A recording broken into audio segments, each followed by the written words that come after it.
The Gospel of Matthew, chapter 16, verses 1 through 28. The demand for a sign.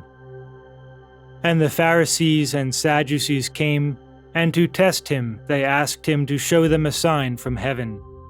He answered them, "When it is evening, you say, 'It will be fair weather, for the sky is red.' And in the morning, 'It will be stormy today, for the sky is red and threatening.' You know how to interpret the appearance of the sky, but you cannot interpret the signs of the times.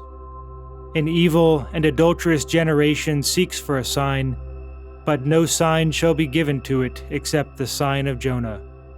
So he left them and departed. The leaven of the Pharisees and Sadducees. When the disciples reached the other side, they had forgotten to bring any bread.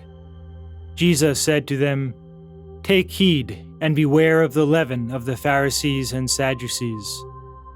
And they discussed it among themselves, saying, "We brought no bread."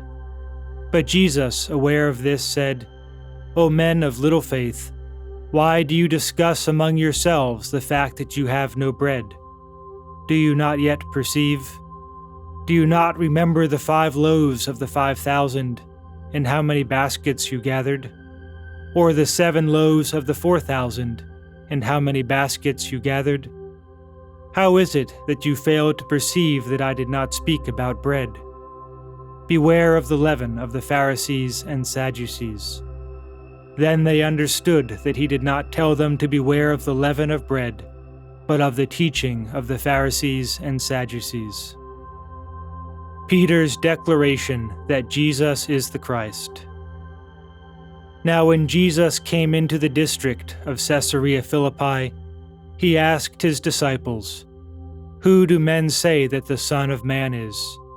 And they said, "Some say John the Baptist, others say Elijah, and others Jeremiah or one of the prophets." He said to them, "But who do you say that I am?" Simon Peter replied, "You are the Christ, the Son of the living God." And Jesus answered him, "Blessed are you, Simon Bar-Jonah, for flesh and blood has not revealed this to you, but my Father who is in heaven. And I tell you, you are Peter, and on this rock I will build my church, and the gates of Hades shall not prevail against it. I will give you the keys of the kingdom of heaven, and whatever you bind on earth shall be bound in heaven, and whatever you loose on earth shall be loosed in heaven." Then he strictly charged the disciples to tell no one that he was the Christ. Jesus foretells his death and resurrection. From that time, Jesus began to show his disciples that he must go to Jerusalem and suffer many things from the elders and chief priests and scribes, and be killed, and on the 3rd day be raised.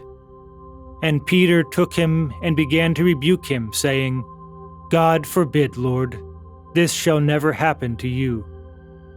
But he turned and said to Peter, "Get behind me, Satan.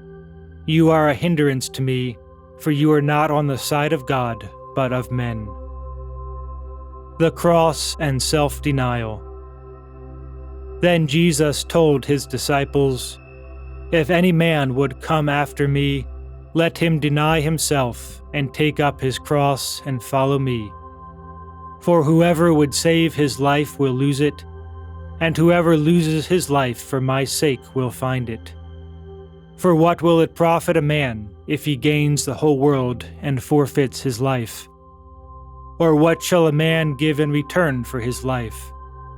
For the Son of Man is to come with his angels in the glory of his Father, and then he will repay every man for what he has done. Truly I say to you, there are some standing here who will not taste death before they see the Son of Man coming in his kingdom."